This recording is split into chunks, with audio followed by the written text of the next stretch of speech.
And ladies and gentlemen, good evening and a warm welcome on my behalf to the Voices Awards ceremony. I would like to start. He worked, for example, on the data trap.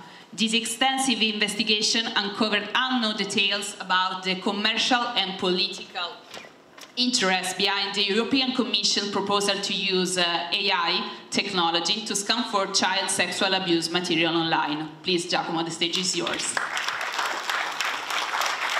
Law enforcement bodies want to have a backdoor to introduce themselves and to see what we exchange in encrypted communication that we use on a daily basis. And also, on the other hand, very powerful AI companies want to sell to European Union institutions.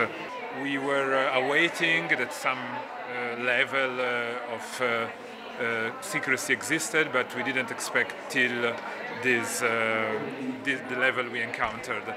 Ivana is a journalist working with the Center of Investigative Journalism of Serbia. She uncovers stories that address corruption, misuse of power, and systemic failures.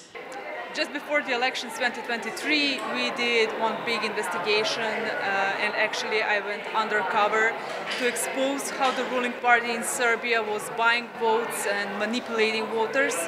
Now more than ever, it's important to have independent media and journalists who are ready to actually stick to the standards and be objective in the environment, which is like not really good for media and for journalists. Liliana Corona from Portugal, journalist of Notícias de Gouveia, a newspaper with a focus on the district of Guarda, one of the areas of the Portuguese country with a high incidence rate of domestic violence. Last year, 25 women died from femicide. And it is the deadliest crime in Portugal. So we have to do something. And I think the journalists, women or men, have this essential role of telling those stories of these women or men. Lead in the emerging talent category with a focus on the best of climate journalism. That's why I call on stage Jenny Tsiropoulou from Greece. She published on the Press Project an investigation examining the impact of extreme heat on delivery workers in Greece.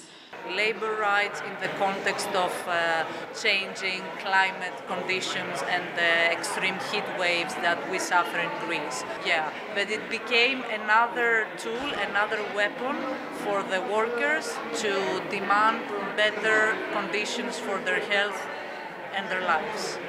14 journalists from 7 European countries joined forces in an investigative project that showed how European groundwater is disappearing and what remains is becoming increasingly polluted. I mean, the politicians are not talking about it because they don't feel that there is a sexy problem. There are hundreds of thousands of people in Europe already who cannot drink the water from their taps anymore. They don't have this right that is written in our constitutions. I would like to ask a big round of applause for the Voices awardees, the Festival of Journalism and Media Literacy in Zagreb.